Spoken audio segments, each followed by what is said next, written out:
We are amazing creatures, human beings. Amazing. Born with the ability to stare truth square in its face and not see a dang thing. Our presence has graced the face of the earth for at least 3.5 million years. Yet just 500 short years ago, we still thought it was flat. And just 100 short years ago, we still didn't think we could ever get off the ground and fly. Which begs the question, Madam Contest Master, fellow Toastmasters, and honored guests, just what timeless truths are we still missing? Well, I think I know what at least one of them is, and I think you know it too. In fact, we've all poked fun at it without ever realizing the magnitude of our oversight.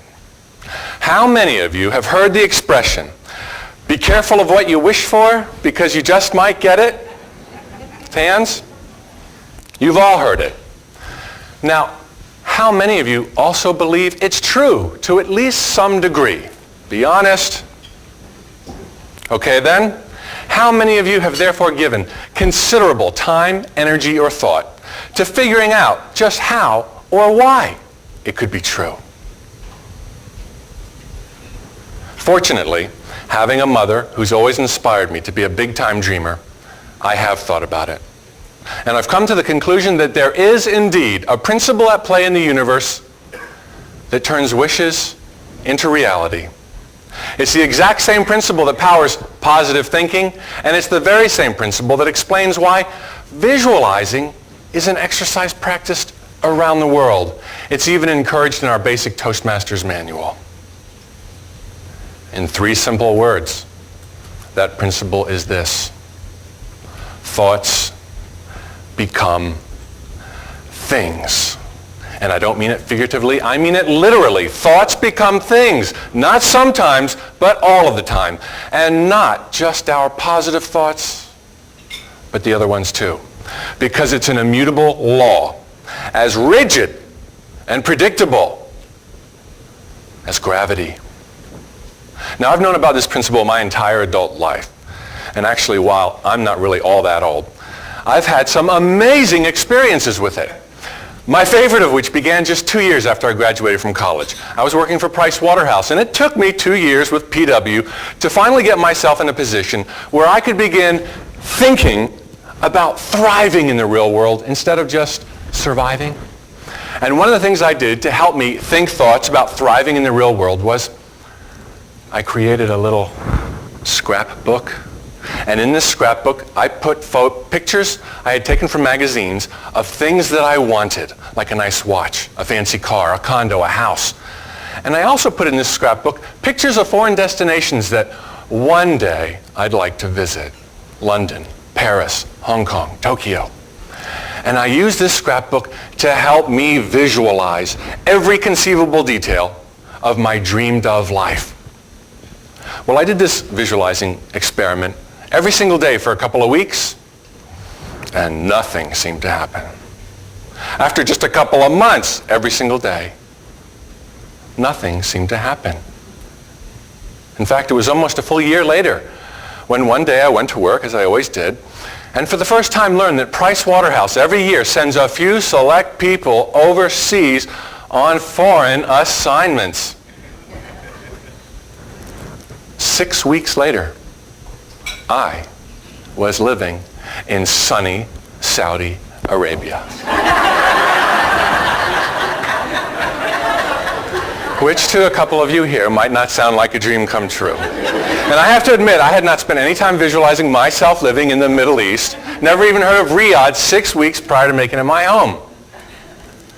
But I had been visualizing my dreamed of life, and I don't think anything else could have taken me there quicker at that point in my life than this 18-month tour of duty to Saudi Arabia.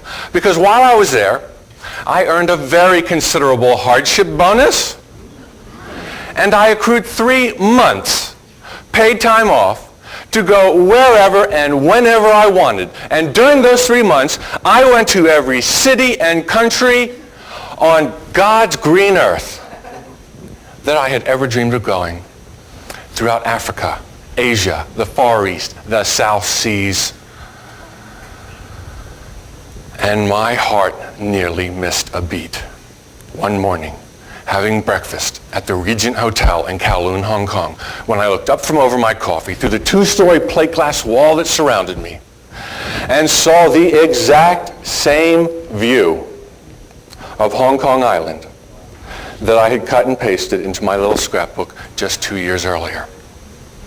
I could go on, too, sharing with you more fantastic stories and some really sad ones, all illustrating how my thoughts have become the things and events of my life. But you know who else could do that, don't you?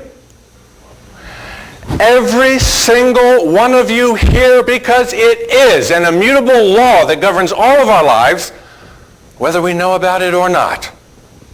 To illustrate, what happens when someone throws a ball into the air?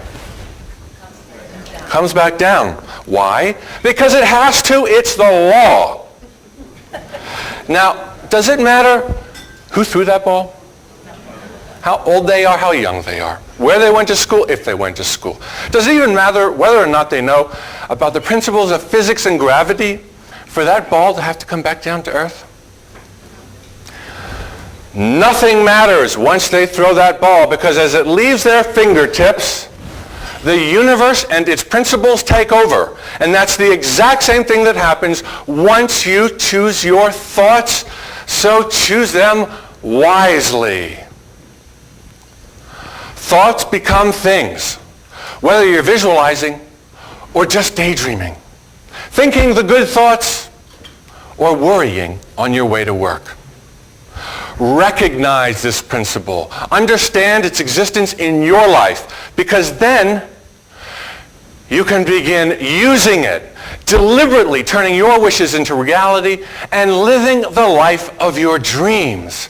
Because whatever it is that you most want truly lies only a thought away. Madam Contest Master.